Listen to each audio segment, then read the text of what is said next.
এই ক্ষমতা কি আল্লাহ ছিল? আল্লাহ রাব্বুল আলামিন দয়া করে হাসপাতালে না নিয়ে, লাশের খাটে না উঠিয়ে, সুস্থতার নিয়ামত দিয়ে এই এলাকার অসংখ্য মুসলমান থেকে বাছাই করে আমাদের যাদেরকে আসার সুযোগ দিলেন, কথা বলার, কথা শোনার সুযোগ দিলেন, এটা কি মালিকের ছোট দয়া না বড় দয়া? দয়াটা যত বড় আপনার বিবেচনায়, ঠিক ওভাবে বড় আওয়াজ দিয়ে সকলেই পড়ি আলহামদুলিল্লাহ। রব্বানা লাকাল হামদ হামদান কাসীরান তাইয়্যিবান মুবারাকান ফীহি ইয়া রাব্বি লাকাল হামদ কামা ইয়ানবাগি লিজালালি ওয়াজহিকা ওয়া আযীমি সুলতানিক। শুকরিয়া আদায় করলাম কার? এতে লাভ কার?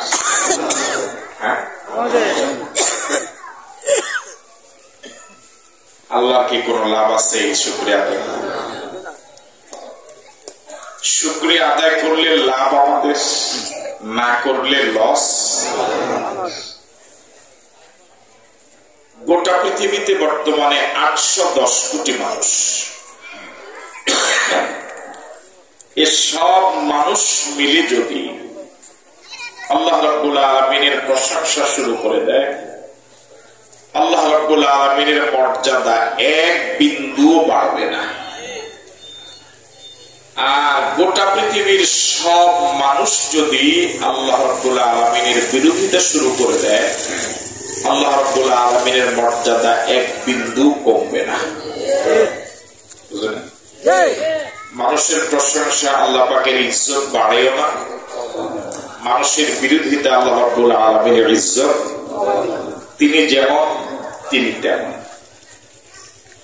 প্রশংসা করলে লাভ বলে না, বাঁচতে বলেন, কেউ যেন না শোনে। প্রশংসা করলে লাভ কাটে, কি পরিমাণ লাভ!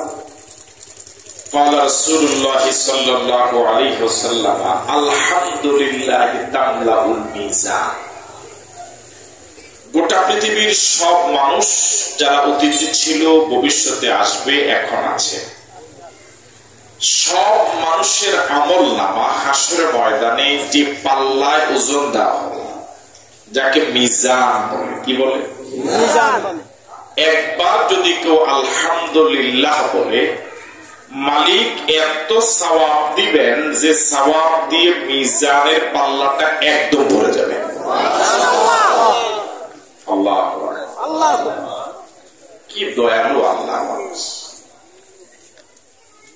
একবার আলহামদুলিল্লাহ বলতে 1 মিনিট সময় লাগে? কয় মিনিট লাগবে? কয়েক সেকেন্ড। হ্যাঁ, বলেন তো। আলহামদুলিল্লাহ তাও বলেন আলহামদুলিল্লাহ, আসতে বলেন আলহামদুলিল্লাহ। কয় সেকেন্ড লাগবে? 2 সেকেন্ড। আচ্ছা, 2 সেকেন্ড লাগে, মাত্র 2 সেকেন্ড। আলহামদুলিল্লাহ, বাস একেবারে মিজানের পাল্লাটা ভরে যাবে। আমরা আল্লাহ রাব্বুল আলামিনকে চিনি না, চিনার চেষ্টাও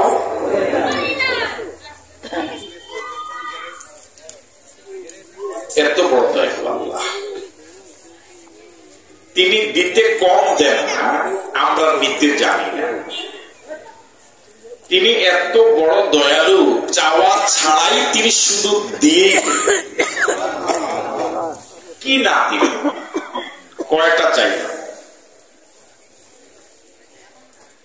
চেয়ে যা পেয়েছি, মানে যা চাইতে পারি না তার থেকে অনেক অনেক বেশি তিনি দিয়েছেন। দুনিয়ার মানুষ মানুষের প্রতি প্রশংসা করে লাভ কিসে? আপনি যদি কাউকে কিছু টাকা দেন যে সারাদিন আমার প্রশংসা করবি, এরকম লোক বহু পাওয়া যায়। ঠিক নাকি?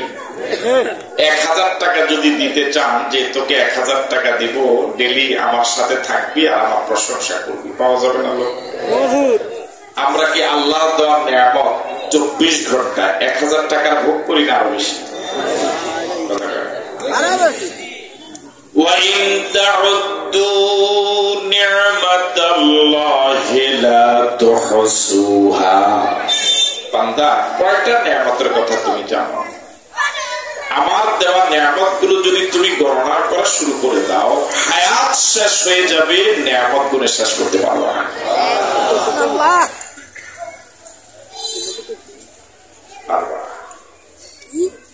এত দেয় আল্লাহ।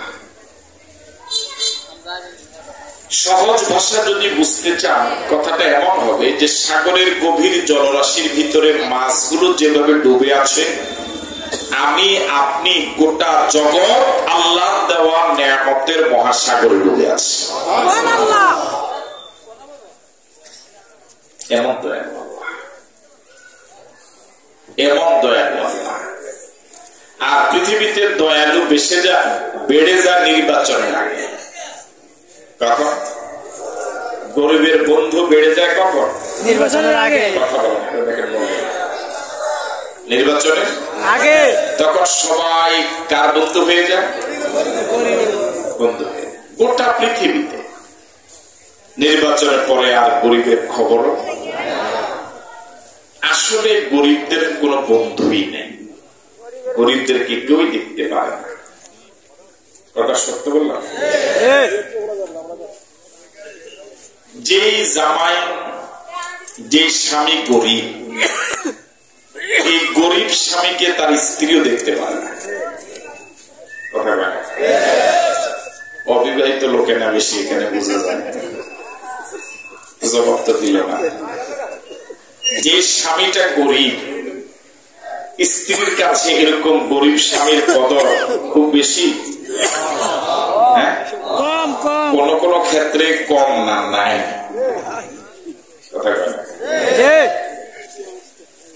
যে মুসল্লিটা গরিব, ইমাম সাহেবের কাছে এই গরিব মুসল্লির তেমন কদর নাই।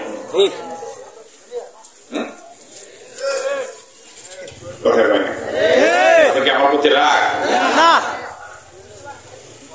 যে মুসল্লিটা ধনী, নামাজ পড়ে না, সূরা ফাতিহা পারে না, ইমাম সাহেবের কাছে তার যে কদর। যিনি গরিব মুসল্লি, এই হুজুর জানে কি আর কে জানে, এই গরিব মুসল্লিটার কদর ইমাম সাহেবের কাছে তেমন নাই, ইল্লা মাশাআল্লাহ। ঠিক না? যে মুরিদটা গরিব কিন্তু পীরকে অনেক মায়া করে, অনেক ভালোবাসে, কিন্তু তার পয়সা নাই, ভালোবাসার কমতি নাই। পীর সাহেবদের কাছে এই গরিব মুরিদটার কদর বেশি না ধনী মুরিদের কদর বেশি? আরো আসতে বলেন, আরো জোরে বলেন, ঠিক নাকি? যে কর্মীটা গরিব, নেতার কাছে এই গরিব কর্মীর কোন দাম নাই। আয়োজক যারা মাহফিলের, যে আয়োজকরা গরিব, বক্তা যদি মনে করে যে টাকা একটু কি দিবে, কম দিবে, আমাদের বক্তাদের কাছে এই গরিব আয়োজকের কোন দাম নাই। এটা তো একটু জোরে পেতে পারতেন, ঠিক না? আল্লাহ রাব্বুল আলামিন এত বড় দয়ালু। কোন দেশের প্রেসিডেন্টকে যদি একবার আলহামদুলিল্লাহ বলে মন থেকে, তার জন্য যে সওয়াব, একেবারে গরিব সেও আলহামদুলিল্লাহ বললো, তার জন্য একটা সওয়াব। কি দয়ালু আল্লাহ, কোন দয়া, কি দয়ালু আল্লাহ।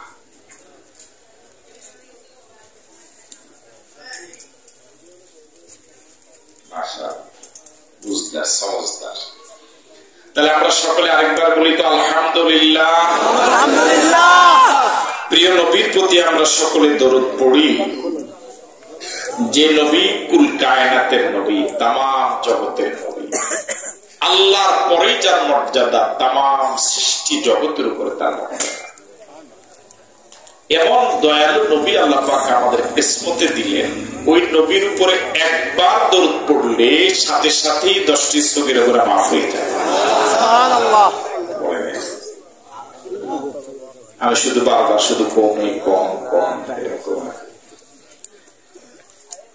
একবার দরুদ শরীফ পড়লে শুধু 10টি সগীরা গুনাহ মাফ হয় না, 10টি মর্যাদা বাড়ায়,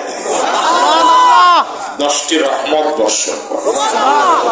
এমন দয়ালু, এমন দামি। দুনিয়ার জমিন থেকে আঙ্গুল উঁচু করেছেন, আকাশের চাঁদ দ্বিখণ্ডিত হয়ে গেল। দুনিয়ার জমিন থেকে কদম বের করেছেন, আরশে আজিমে চলে গেলেন। নবী হা বলেছেন, উম্মতের জন্য হালাল।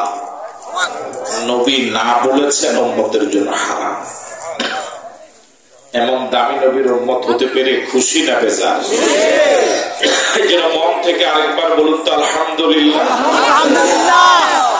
আল্লাহ রাব্বুল আলামিন লক্ষাধিক নবী এবং রাসূল দুনিয়া পাঠালেন,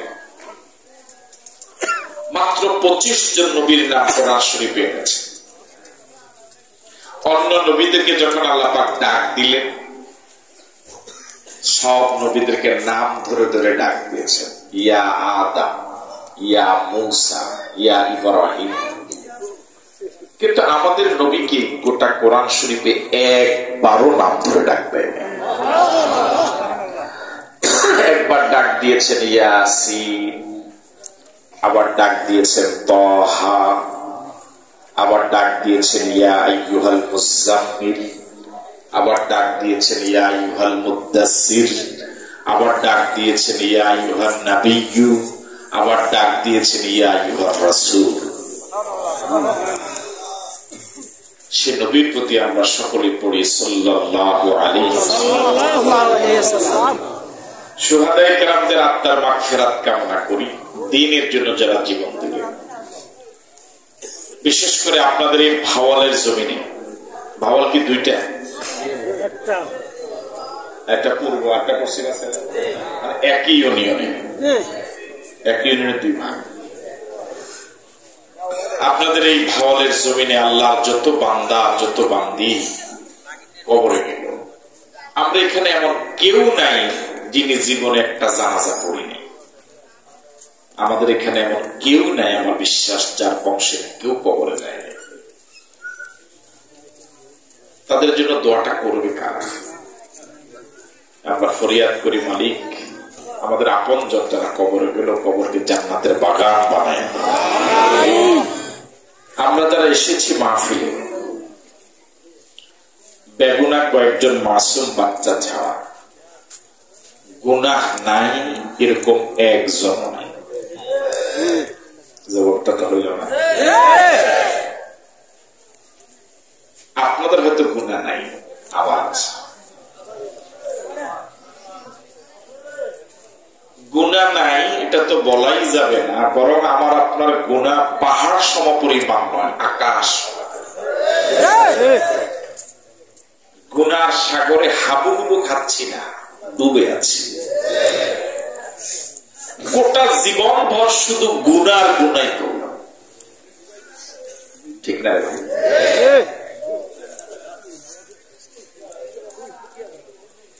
আমরা ফরিয়াদ করছি, মালিক বসা থেকে উঠার আগে আমাদের গুনাহগুলো তুমি সাফ করে দাও, গুনাহ মুক্ত করে আমাদেরকে বাড়িতে যাওয়ার তৌফিক দাও। ভাইরা, মাহফিল তো সারা জীবন শুধু শুনলেন, এই বছরও শুধু এটা না, আরো শুনেছেন, সামনে শুনবেন।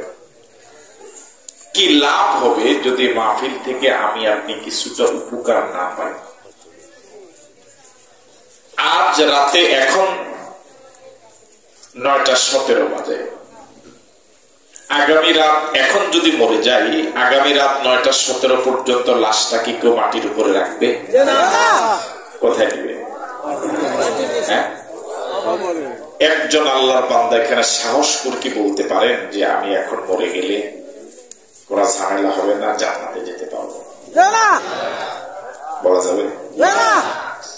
বরং অবস্থাটা হলো এই যে আমি আপনি যা পাপ করেছি, যা অপরাধ করেছি, জান্নাতে যাওয়ার কোন রাস্তাই নেই।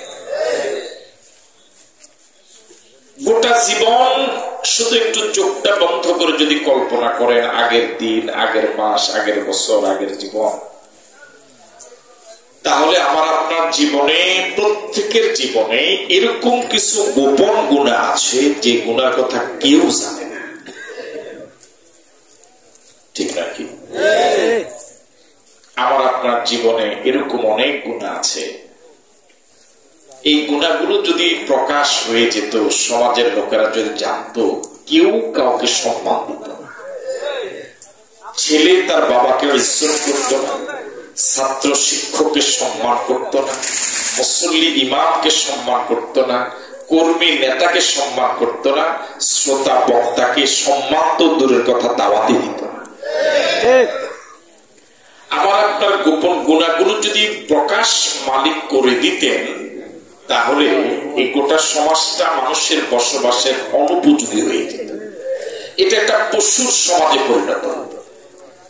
আল্লাহ এত দয়ালু, আল্লাহ রাব্বুল আলামিন এত বড় দয়ালু আল্লাহ। আল্লাহ পাক যদি বলতেন যে আমি তোর অপরাধগুলো ক্ষমা করে দেব, তবে এটা মানুষকে জানাইয়া, তবু তো আমরা রাজি দিতাম। আমার কথা কি বুঝেন না ভাই? একটু সুর দিলে মনে হয় শুনতে ভালো লাগতো। এইভাবে কথা বললে বোঝা যায় না, না সুর লাগবে? সুর লাগতো না তো? সুর শুনবেন কেন? কথা না শোনা দরকার। হ্যাঁ, তো বলতেছিলাম কি, আল্লাহ রাব্বুল আলামিন যদি আমার আপনার গুনাহগুলো প্রকাশ করে দেওয়ার পরে যদি মাফ করে দিতেন, যদি বলতেন যে তোকে আমি মাফ করবো, ঠিক, তবে এটা জনগণকে, তবু তো আমরা রাজি দিতাম। ঠিক না? যে আল্লাহ তুমি যেমনি করো তো তো মাফ করে দাও। কিন্তু আল্লাহ এত বড় দয়ালু, আমাদের বলা লাগে না যে আল্লাহ তুমি গুনাহগুলো প্রকাশ করো না, গোপন রাখো। আল্লাহ নিজ থেকে বলেছেন, বান্দা তোর পাপ যত বেশি হোক, আমার দয়া আরো অনেক বেশি। লা তাকনাতু মির রাহমাতিল্লাহ, আমার রহমত থেকে তুই মায়ুস হইস না, নিরাশ হইস না, হতাশ হইস না। ইন্নাল্লাহ ইয়াগফিরুয যুনুবা জামিআ, তোর অপরাধ যত বেশি হোক আমি আল্লাহ সব মাফ করে দেব। তবে শর্ত হলো, অপরাধ করার পর যদি কোনো মানুষ আল্লাহর কাছে তওবা করে, কি করে? তাও বলে না, কি করে? তওবা করে। عن ابي هريره رضي الله تعالى عنه قال قال رسول الله صلى الله عليه وسلم التائب من الذنب كمن لا ذنب له او كما قال عليه الصلاه والسلام। আবু হুরায়রা থেকে হাদিস, তিনি বলেন রাসূল আরবি বলেছেন, কোন ব্যক্তি যদি নিজের অপরাধ থেকে ফিরে আসে, রুজআত করে, তওবা করে, খালেস নিয়তে তওবা করে, এই লোকটা এমন নিষ্পাপ হয়ে যায়, গুনাহমুক্ত হয়ে যায়, যেন তার জীবনে কোনো গুনাহই ছিল না। এর থেকে গুনাহ মাফ পাওয়ার আর কোন সহজ সুযোগ আর হতে পারে না, কল্পনা করা যায় না। এবার বলুন তো দেখি, এই সুযোগটা কি আমরা কাজে লাগাইছি? কথা বলেন। গুনাহ করে যে জীবনটা নষ্ট করে দিলাম, জাহান্নামের উপযোগী হয়ে গেলাম, আল্লাহ সহজ সুযোগ দিলেন, তুই একটু তওবা কর, আমি সব মাফ করে দিব। এই থেকে কি সহজ সুযোগ আর হতে পারে? এই সুযোগটা কি আমরা কাজে লাগাইছি? লাগানোর চিন্তাও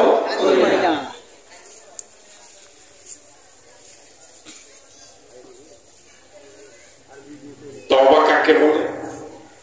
তিনটা জিনিসের সম্মিলিত নাম হলো তওবা। কয়টা? আমি পড়া দিচ্ছি, পড়া নিব, যাদের মন চায় একটু ভালো করে শুনেন। কয়টা জিনিসের নাম তওবা? এটা তো বেশি মনোযোগ দেওয়ার কথা, যেহেতু সবার গুনাহ আছে। এই সুযোগটা কাজে লাগালে সব মাফ। আপনি ব্যাংক থেকে লোন নিলেন, অথবা কোন ব্যক্তি থেকে টাকা হাওলাত নিলেন 5 লাখ। কয় লাখ? 5 লাখ। এগুলো আমাদের না, 5 লাখ নিছেন, 10 বছর হয়ে গেছে, 15 বছর হয়ে গেছে, এখন কি করতেছেন না? দিতে পারতেছেন না। মামলা হয়ে গেছে, পুলিশ আসে, দরবার হয়েছে, কত কিছু। আপনি জেল নয় ফাঁসির কি হয়ে গেছেন, উপযোগী। এখন ওই টাকার মালিক যদি আপনাকে একটা অফার দেয়, ফোন করে, দেখো আব্দুল্লাহ, আজ 25 বছর 30 বছর এই টাকাটা এখনো দেওয়া নেই, আমি মামলা দিলাম, দরবার করলাম, জেলে নিলাম, এখন তুমি আমার সাথে একটু দেখা করো, আমার কাছে একটু ক্ষমা চাও, আমি টাকা কি করে দিব? কয় লাখ? এই 5 লাখ টাকার ক্ষমা পাওয়ার জন্য যাইতেন না কে কে তার কাছে? হ্যাঁ, সবাই যাবে, সবাই যাবে। একটু দেরি করবো না, যাওয়ার জন্য থাকলে তাড়াতাড়ি যাইবো, ঠিক না? আমি গেলেই মাফ। এবার বলুন তো দেখি, আমি আপনি যে পরিমাণ অপরাধ করছি, 5 লাখ টাকার আসামি আর এই গুনার আসামি কি এক সমান? আমাদের অপরাধ কি আরো মারাত্মক নয়? তো আল্লাহ সুযোগ দিলেন, একটু তওবা কর, আমার কাছে ফিরে আয়, আমি সব মাফ করে দিব। 5 লাখ টাকার অপরাধ, 5 লাখ টাকা মাফ পাওয়ার জন্য আমি আপনি যেরকম পাগল হতাম, এই তওবার সুযোগ কাজে লাগাবার জন্য কি এরকম পাগল হয়েছি? হই নাই, মনে হয় আর হইতে মনে হয়। এই জন্য ওয়াজ হয় হুজুররা টাকা লইয়া, আমি আপনি যেই সেই কয়টা জিনিসের নাম তওবা? খুব আস্তে বলেন, কয়টা? আরো জোরে বলেন, কয়টা? বলেন, অনুতপ্ত হওয়া, ক্ষমা চাওয়া, আর অপরাধ না করার ওয়াদা করা। আমি আরেকবার বলি, আমার সাথে বলেন, এরপর শুধু আঙ্গুল উঠাবো, 1 2 বলবো, এরপর জবাব দেওয়া লাগবে। কয়টা জিনিস? অনুতপ্ত হওয়া, ক্ষমা চাওয়া, অপরাধ আর না করার ওয়াদা করা। এটা বলতে পারবেন? আজকের মাহফিলে অনেক যুবক আছে, আলহামদুলিল্লাহ। এই যুবকরা জবাব দিলে আর বুড়ারা না দিলেও চলে। কয়টা জিনিসের নাম তওবা? 1, জোরে বলেন, অর্ধেক হয়েছে না। 2, 3, অপরাধ আর না করার ওয়াদা। যেমন মানুষ, আমরা অপরাধ করে ফেলি, প্রতিদিনই করি না রে ভাই? এই অপরাধ করার পরে আল্লাহর কাছে যদি নিজেকে এভাবে বলতে পারি, আল্লাহ আমি বুঝি না, আল্লাহ করে ফেলেছে একটা কাজ, এটা আমি ঠিক করি না, এটার নাম কি হওয়া? এটার নাম কি হওয়া? এই অনুতপ্ত হওয়া মানে ক্ষমা পাওয়ার জন্য আমি উপযোগী হইলাম। আমি কি হইলাম? আমার জমিনটা ক্ষমা পাওয়ার জন্য জমিনটা উর্বর হইল। কি হইল? এরপরে যদি বলি, আল্লাহ আমার মাফ করে দেও না, আল্লাহ আমার মাফ করে দিলে তো তোমার কারো কাছে জবাবদিহি করা লাগবে না, আমার মাফ না করলে তো তোমার কোনো লাভও হবে না। আপনি আপনার ভাষায় যেমনে পারেন বিনয়ে বিনয়া মসজিদে গিয়ে অথবা ঘরে অথবা কোথাও এক জায়গায় প্রিয়জনের সাথে, তো যুবকেরা ঘন্টার পর ঘন্টা কথা বলো, একাকি, কেউ যেন না দেখে।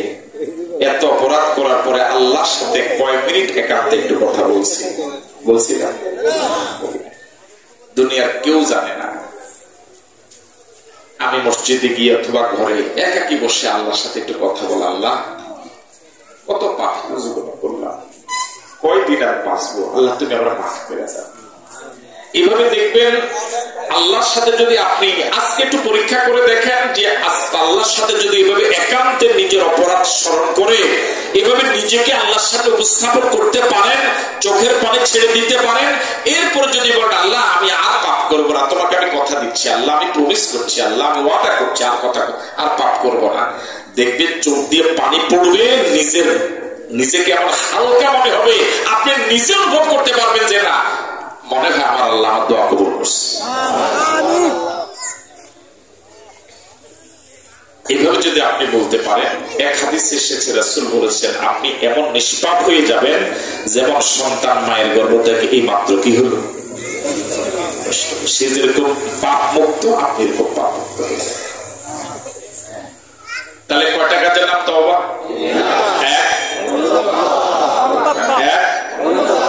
2,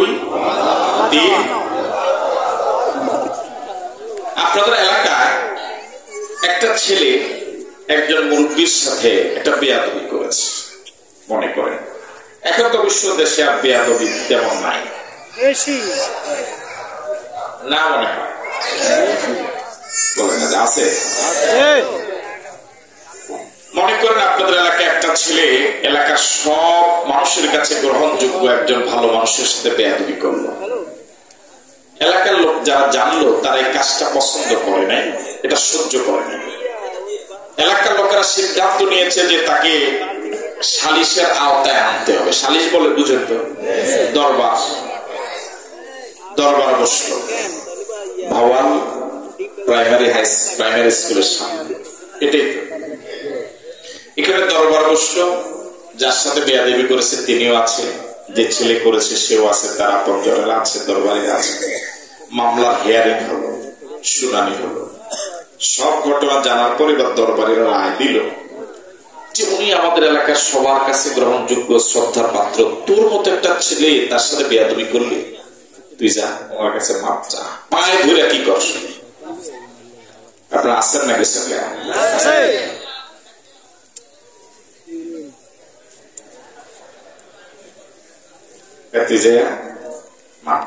ফোলা উঠে না, বুঝলেন তো আপনারা? এখন দরবারে আবার তাওতে, এখন দরবারীরা আরেকবার কয়, এখন দরবারি ইজ্জত যায় যায় যে ফোলার যতই কি ফোলা কি করে না।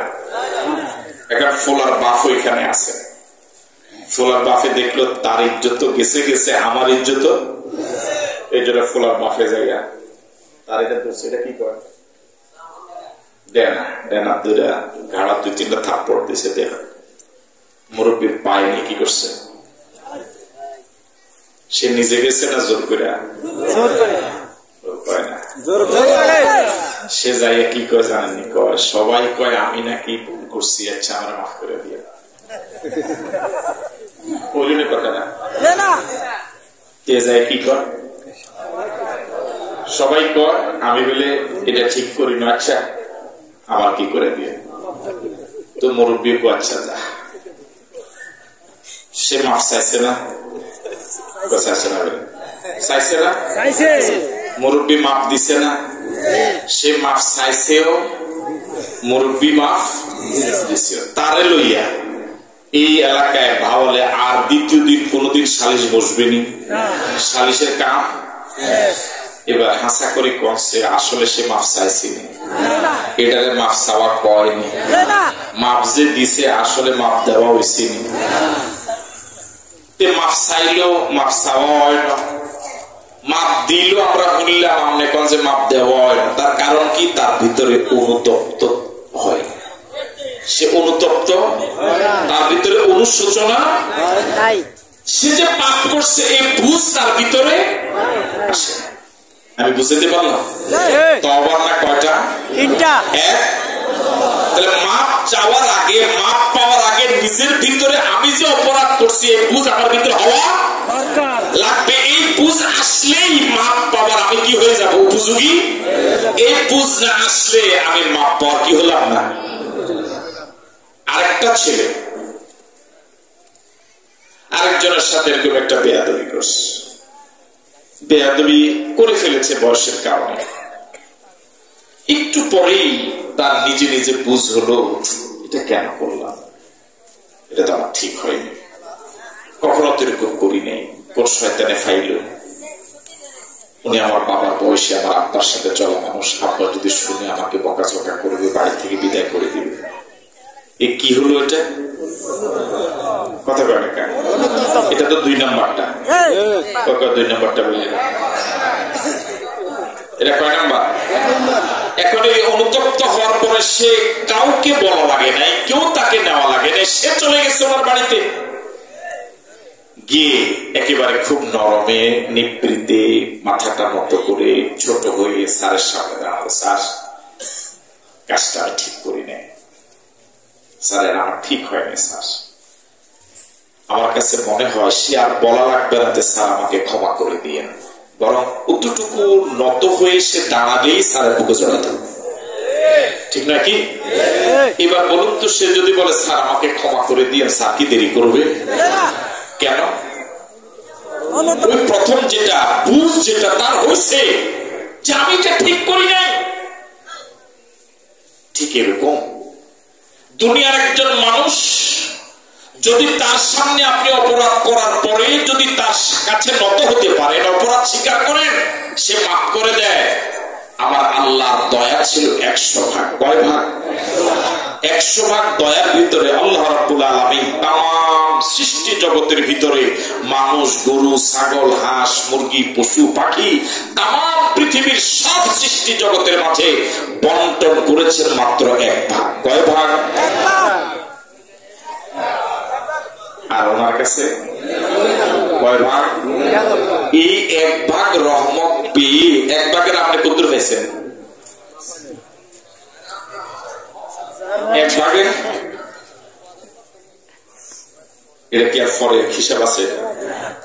তাম পৃথিবীর সবাই পাইল, কিয়ামত পর্যন্ত যারা আসবে, আদম থেকে যারা এসেছে, তাম সৃষ্টি জগৎ পাইছে 1 ভাগ। ওই 1 ভাগেরই জাররা জাররা জাররা পাইছে। ওই সারে ওনার কাছে একটু ক্ষমা চাইলে উনি কি করে দিছে?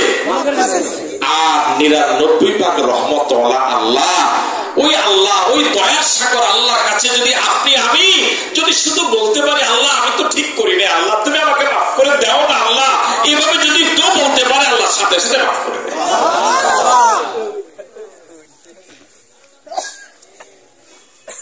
দুনিয়াটা তো ভাই বহু সাজানো, কবরটা তো এখনো সাজাতে পারিনি। এখনো কি সময় হয় নাই পরকালে একটু চিন্তা করার? আর কবে করব? আমরা এত নিমক খারাপ, শব্দটা বেশি খারাপ হয়ে গেছে। হ্যাঁ, মাত্রা লাগতেছে, পাশের তো ফিরে যাবে অবস্থা। আমরা এত নিমক খারাপ, আল্লাহর এত নাজ নিয়ামত খাওয়ার পরেও আল্লাহকে আমরা স্মরণ করি না। আল্লাহ এত বড় দয়ালু, আমরা আল্লাহকে ভুলে গেছি, আল্লাহকে তাপ করে ভুলে যাই। ঠিক নাকি? একটা প্রাণী আছে 4 পায়া, নাম হলো কুকুর। চিনেন? আমাদের এলাকার নাই আছে? এটি থাই মানুষের বাড়ি। যে বাড়িতে থাকলো কুকুরটা, ওই বাড়ির মালিক এই কুকুরের জন্য আলাদা থাকার কোন ঘর ব্যবস্থা করে না, বালিশ দেয় না, লেপ দেয় না, কম্বল দেয় না, বিছনা চাদর দেয় না। দেয় রে ভাই? এই কুকুরটার জন্য আলাদা কোন রান্না বান্নাও করে না। কুকুরের কি দেখাইতে? কুকুর এখন হাত দিয়ে ভাতের মার নেয়। ভাতের মারে কি করে? মার খুশি পিতা দিল জীবন ভাতের, তাও প্লেটে দেন না, দেন একটু মাটি গর্ত করে, একটু হাড় দেন, যেটা আপনার প্রয়োজন নাই। আপনার দাঁতে যুদ্ধ ধরে উত্তর কিন্তু আপনার কারণ খাইতে দেন, কথা কয় না? যেটা আপনি খাইতে পারেন না এটা দেন তার। এবং যেমন তারা বাদাম খায়, আপনারা দেয়নি, তারা যে খাইতে আছে আপনারা দেয়নি, হারাম। হেতার যত্ন, হেতার খাওয়ানোর দুটো খাই। এখন এই যে অবস্থা, এই কুকুরটা ভাতের ফ্যান খায়, ভাতের মার খায়, এতটুকু খাওয়ার পরে সে কি তার মালিককে চিনে? কথা কয়? চিনে? অর্ধেক 80%, 15.5 আনা, ফলে 16 আনা না 16 আনা ভাতের মার খেয়ে কুকুর তার মালিককে 16 আনা চিনে। মালিকের প্রতি তার এত মায়া, এত মায়া, এত ভালোবাসা। এখন তো ইন্টারনেটের যুগ, আপনারা ফেসবুক, ইউটিউবে প্রায় দেখেন, এরকম মাঝে মাঝে পাওয়া যায় যে কুকুরের মালিকটা মরে গেছে, কুকুর মালিকের ভালোবাসায় কবর দিয়ে সময় কাটায়। দেখছেন না? আমার আপনার প্রতি একটা দুনিয়ার মালিক কুকুরকে যতটুকু খেতে দেয়, আমাদের তো একজন মালিক আছে। আছে? কয়জন? তিনি কে? আওয়াজ দিয়ে বলুন তো আল্লাহ। আরো জোরে বলুন আল্লাহ। আমাদের মালিক কি আমাদেরকে এর থেকে একটু কম খেতে দেয় না আর একটু বেশি দেয়? আওয়াজ তো বাড়ে নাই, আরো জোরে বলে। তুলনাই হয় না। আল্লাহ কি না দিল মালিক রিজিক, কত নাচ নেয়ামত খাইলাম এই বয়স। কুকুর তার মালিকের মার খেয়ে, ভাতের মার খেয়ে যতটুকু তার মালিককে চিনেছে, আমরা মালিকের এত নাচ নেয়ামত খাওয়ার পরে মালিককে ওভাবে চিনতে পেরেছি? কুকুর তার দুনিয়ার মালিককে শুধু চিনে নাই, মালিকের বাড়ির সীমানাও চিনে। সে তার বাড়ির মালিকের বাড়ির সীমানার সে পাহারাদার দায়িত্ব নিয়ে নিছে, সে পাহারা দেয়। সে তার মালিকের বাড়ির সীমানার ভিতরে মালিকের কোন শত্রুকে ঢুকতে দেয় না। আর আমরা মালিকের এত নাজ নিয়ামত খাবার পরে এমন নিমক হারাম মালিকের ইসলামের সীমানার ভিতরে নাস্তিক, মোরতাদ, ইসলাম বিরোধীদেরকে আমরা ঢুকতে দিই।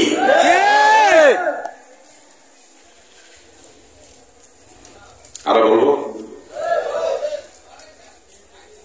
কুকুর তার মালিকের বন্ধু, যে সে তার মালিকের বন্ধুকে চিনে। কুকুর তার মালিকের শত্রুকে তাও চিনে। বুঝেন না? বাড়ির ভিতরে একজন লোক ঢুকলো, কুকুর তার মালিকের চেহারার দিকে তাকায়, চোখের দিকে তাকিয়ে কুকুরটা বুঝতে পারে যে এই মালিকের বন্ধু, এ মালিকের পরিচিত, মালিকের জন্য ক্ষতিকর। তখন কুকুরটা কিন্তু নিজেকে একটু নরম করে ফেলে যে আমি বুঝতে পারি নাই। তখন সে মালিকের সাথে সাথে পা ঘেসে ঘেসে, লেজ নাড়িয়ে নাড়িয়ে মালিকের কাছে অনুশোচনা ব্যক্ত করে বডি ল্যাঙ্গুয়েজ দিয়ে আগে আগে দৌড় দিয়ে দিয়ে খুশিতে খুশিতে মালিকের ঘর পর্যন্ত পৌঁছায় দেয়। আর যদি শত্রু আসে, কুকুর একা একা মালিকের শত্রুকে একদম সীমানা পার করা পর্যন্ত একা সে লড়ে যায়। ঠিক নাকি? আমাদের আল্লাহ যিনি, আমাদের মালিক যিনি, এই পৃথিবীতে তারও তো বন্ধু আছে, তারও তো শত্রু আছে। আছে না? বর্তমান পৃথিবীতে 810 কোটি মানুষ, সবাই কি আমার আল্লাহর বন্ধু? সবাই কি আল্লাহর শত্রু? আল্লাহর বন্ধু যেমন আছে, আল্লাহর শত্রু। এই কোরআনের পক্ষে যারা, তারা আল্লাহর বন্ধুরা শত্রু। আর আসতে বলেন, কোরআনের আইন বিরোধী যারা, তারা আল্লাহর বন্ধুরা শত্রু। কোরআনে সুদ হালাল না হারাম? মুসলমান সুদ খাওয়ার মতো লোক আছে না? আল্লাহর আইন মানছে না অমান্য করছে?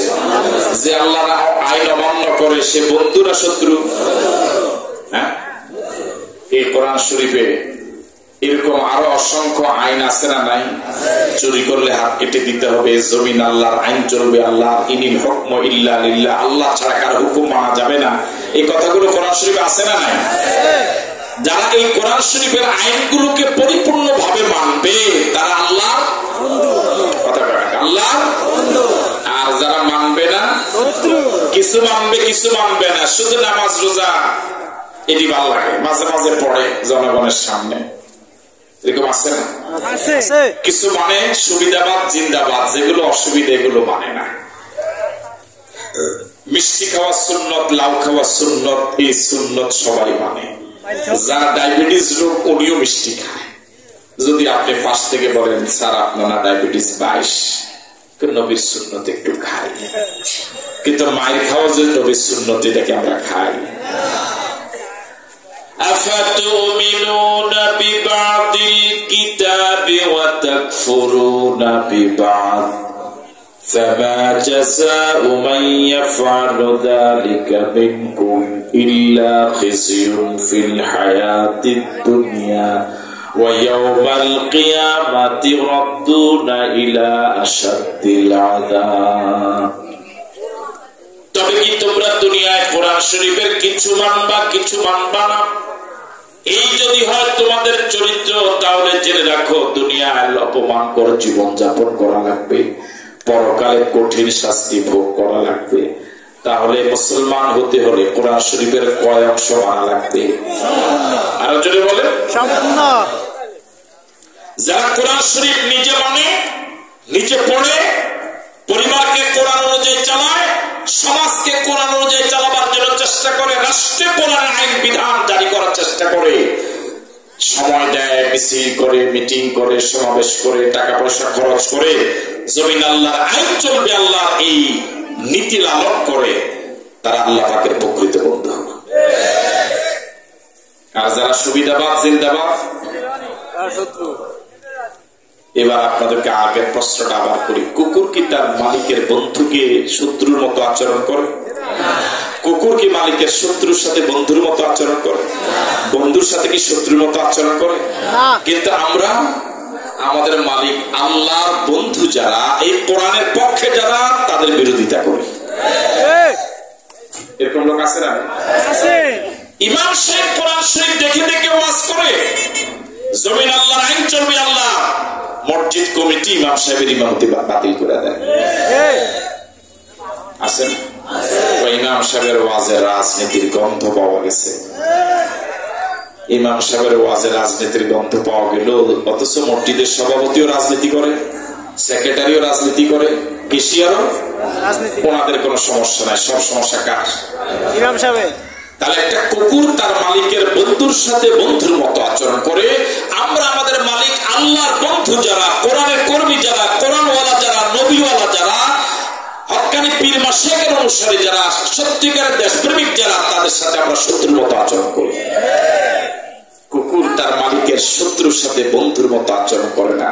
আমাদের আল্লাহ শত্রু যারা, কোরআন বিরোধী যারা, ইসলাম বিরোধী যারা, হক্কানি পীর মাশায়েখ বিরোধী যারা, নবী ওলি বিরোধী যারা, সুন্নাহ বিরোধী যারা, তাদের সাথে আমাদের বন্ধুর মতো আচরণ। ঠিক নাকি? তার মানে আল্লাহর বন্ধুদেরকে আমরা দূরে সরাই দেই, আল্লাহর শত্রুদেরকে নাকি অসত্য বলবো? দোয়া কুনুত পড়েন আপনারা? কোন নামাজে? ভিতরের নামাজ তো মাগরিবের একটু আগে দিয়ে পড়ে না, ও মাথার রেখা। বেঁচে নামাজ কোন সময় পড়ে? একদম শেষ, শেষ রাখাতে দোয়া কুনুত। একটা উল্টা তাকবীর দেন না? ঘুমার আগে আপনি একটু পরে ঘুমাতে যাবেন, ঘুম মানে নিসফুল মাউত, মৃত্যুর অর্ধেক। এই ঘুম থেকে আপনি সজাগ হতেও পারেন, নাও হতে পারেন। আপনি ঘুমাবার আগে আপনি আল্লাহর সামনে দাঁড়িয়ে কিছু ওয়াদা করছেন দোয়া কুনুতে। কখনো দোয়া কুনুতটা সহিভাবে শিখলাম না, অনুবাদও জানলাম না, ব্যাখ্যাও জানলাম না, মাইক হচ্ছে ব্যন্ত দান,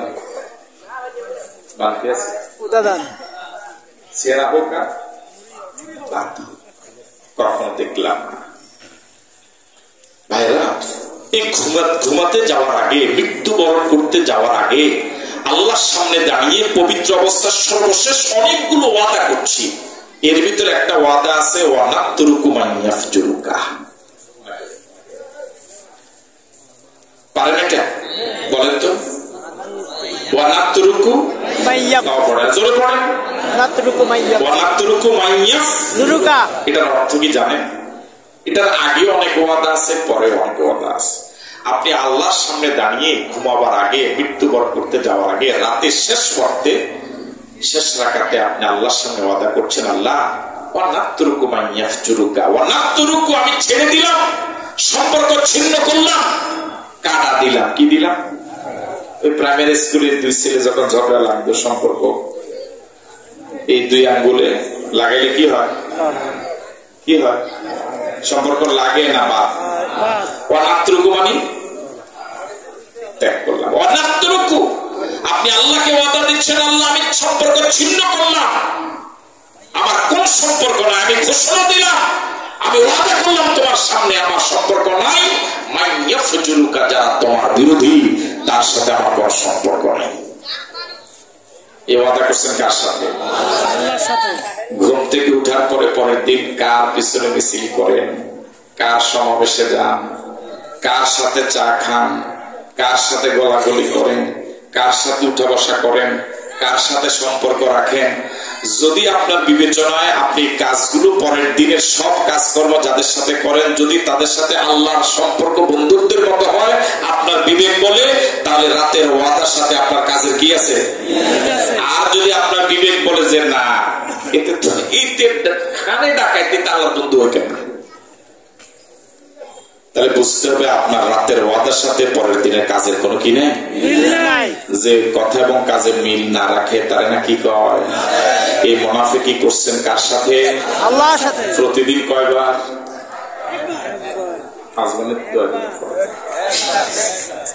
আমি কি কথা বুঝতে পারলাম?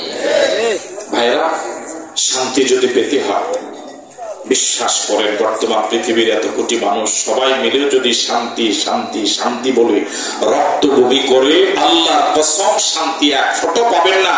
শান্তি পেতে হলে কোরআন শরীফের কাছে আসতে হবে। বুঝতে পারলাম? হাদিস শরীফ কি বাদ না? হাদিস শরীফ হলো কোরআন শরীফের ব্যাখ্যা। ঠিক আছে কথা? তাহলে শান্তি ফিরে আসতে হলে, শান্তি পেতে হলে আসতে হবে কোথায়? আরো জোরে বলেন। আল্লাহ রাব্বুল আলামিন এই কোরআন শরীফ নাযিল করলেন, শুরু করলেন একটা হরফ দিয়া বা, শেষ করলেন একটা হরফ সিন। বা এবং সিন এই দুইটা হরফ দিয়ে পুরো কোরআন শরীফকে প্যাকেট করলেন। বা যোগ সিন, বাস মানে তোমার ব্যক্তি জীবন, পারিবারিক জীবন, সামাজিক জীবন, শিক্ষানীতি, স্বরাষ্ট্রনীতি, পররাষ্ট্রনীতি, রাজনীতি, তোমার জীবনে যা আছে সবটার জন্য বাস। কোন মানুষের তন্ত্র মন্ত্র নয়, কারো কিচ্ছু লাগবে না। তিবিয়ানান লিকুল্লি শাই। فَإِمَّا يَأْتِيَنَّكُم مِّنِّي هُدًى فَمَن تَبِعَ هُدَايَ فَلَا خَوْفٌ عَلَيْهِمْ وَلَا هُمْ يَحْزَنُونَ।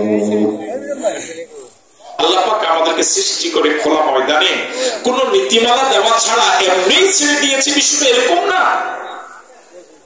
আল্লাহ পাক সৃষ্টি করেছেন, সুম্মা হাদা, এরপরে রাস্তা দিয়েছেন কোরআন শরীফ। এই কোরআন শরীফ ফাইম্মা ইয়াতিয়ান্নাকুম মিন্নি হুদা, আমার পক্ষ থেকে একটা হুদা যাবে, সংবিধান যাবে, নীতিমালা যাবে। ফামান তাবিআ হুদায়া, যে এই নীতিমালাকে মেনে চলবে, ফালা খাউফুন আলাইহিম ওয়ালা হুম ইয়াহজানুন, দুনিয়াতে তার কোনো ভয় নাই, পরকালে তার জাহান্নামে যাওয়ার কোনো চিন্তা।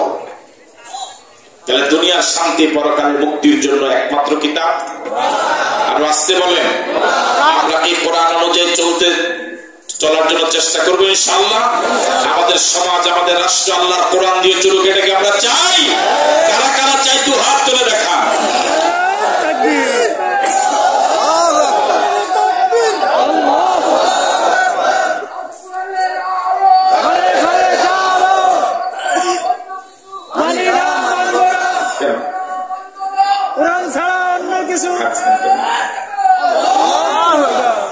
দেখেন কোরআন কি পরিমাণ শান্তি।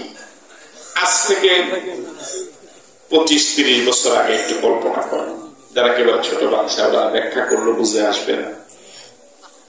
ওই সময় আমাদের এলাকায় ঘর বাড়িগুলো বিল্ডিং ছিল না, টিনের ঘর খুব কম, সনের ঘর, পাতার বেড়া, তারপরে সোনালু গাছের পালা, বাঁশের পালা। ঠিক আছে, ওই সময় ঘরে tiles, mosaic, AC, fridge, current কিছুই ছিল না। একটা ভালো বিছনা চাদর ছিল না, একটা ল্যাপ তোষক ছিল না, একটা ভালো বালিশ ছিল না, একটা ভালো খাট ছিল না, আম গাছের তক্তা দিয়ে বানানো চৌকি ছিল। একেবারে ভালো বাড়িগুলোতে, কিন্তু শান্তির কোনো অভাব ছিল না। ঠিক না? ওই সময়ের মা চাষিরা নাই নাই এই কথা তাদের মুখ থেকে শোনা যায়নি।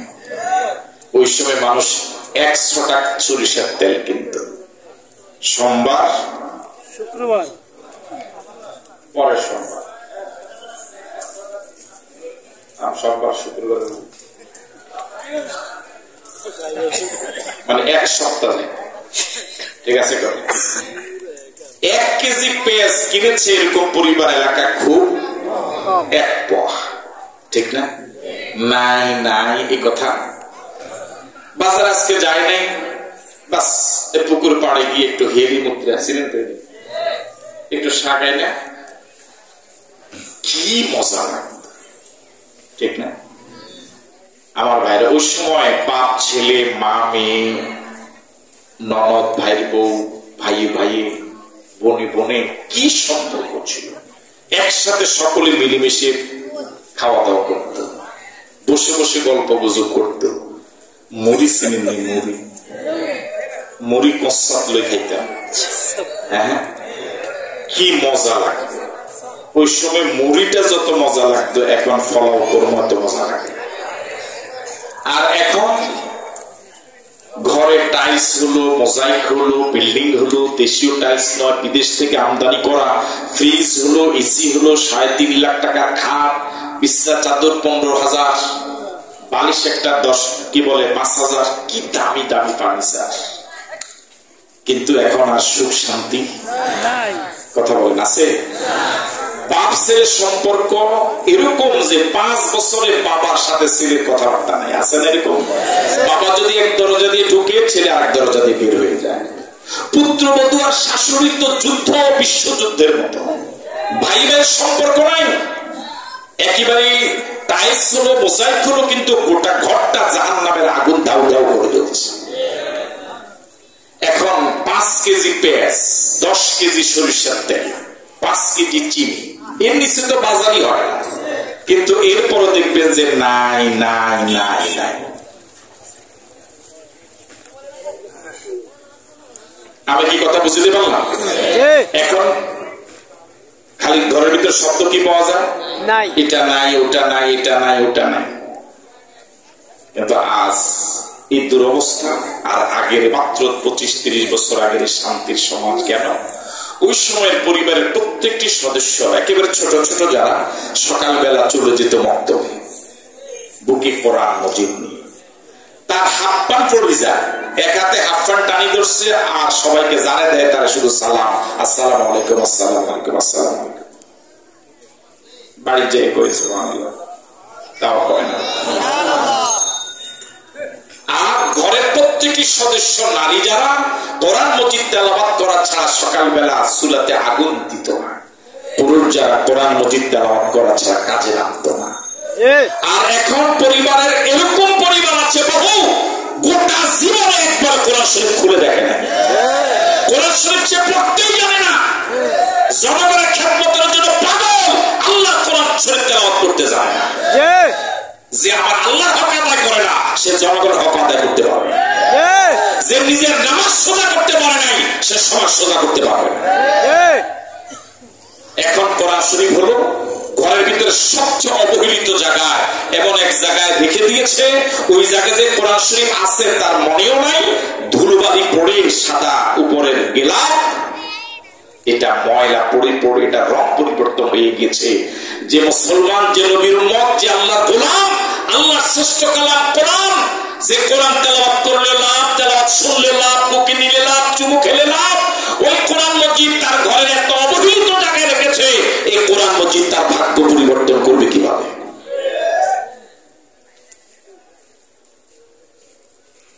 আমার আলোচনা এখানে শেষ করতে যাচ্ছি এইভাবে। আল্লাহ পাক দয়া করে মায়া করে তুমি তোমার শ্রেষ্ঠ কালাম কোরআন মজিদের আহাল আমাদেরকে বানায় দাও।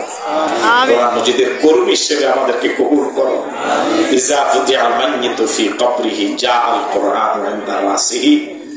মালিক, তোমার হাবিব তো বলেছে লাশ যখন কবরে যাবে তখন কোরআন মজিদ চলে আসবে তার মাথার কাছে। এই কোরআন মজিদ তাকে পাহারা দিবে। যখন তার ছেলে মেয়ে সব চলে আসবে তাকে রেখে, যে ছেলে মেয়ের জন্য লক্ষ লক্ষ টাকা খরচ করেছে, কোরআনের মাহফিলের জন্য 10 টাকা দেয় নাই, কোরআনের মাদ্রাসার জন্য 50 টাকা দেয় নাই, কোরআনের আন্দোলনের জন্য 10 টাকাই আমদ দেয় নাই, দিন কায়েমের জন্য একটা মিনিট সময় দেয় নাই, ওই যাদের পিছনে সময় দিয়েছে, টাকা দিয়েছে, সব চলে এসেছে। আর এই কোরআন চলে আসবে মাথার কাছে। কোরআন তাকে জান্নাতে নেওয়া পর্যন্ত তার পাহারাদার থাকবে। আল্লাহ, তুমি আমাদেরকে কোরআনের এরকম আহাল বানাও, যখন সব আপনজন ভুলে যাবে, চলে আসবে, কোরআন যেন আমাদের মাথার কাছে থাকে। আয়োজকদেরকে ধন্যবাদ, আপনাদেরকে মোবারকবাদ জানিয়ে আজকের প্রধান বক্তা, প্রধান মেহমান, প্রধান আলোচক, যার কথা শুরুতে যতটুকু বলার ছিল আমি কইতাম পারি না আমার অযোগ্যতার কারণে, ওনার গুরুত্বপূর্ণ জ্ঞানগর্ভ অত্যন্ত সুরলিত চমৎকার কণ্ঠে যিনি আলোচনা পেশ করে থাকেন, তার সে আলোচনা শুনে আখেরি মোনাজাত করে বিদায় হবে। এই আহ্বান রেখে এলাকার সকলকে ধন্যবাদ জানিয়ে মোবারকবাদ জানিয়ে বিদায় নিচ্ছি। আসসালামু আলাইকুম ওয়া রাহমাতুল্লাহি ওয়া বারাকাতুহু। আলহামদুলিল্লাহ।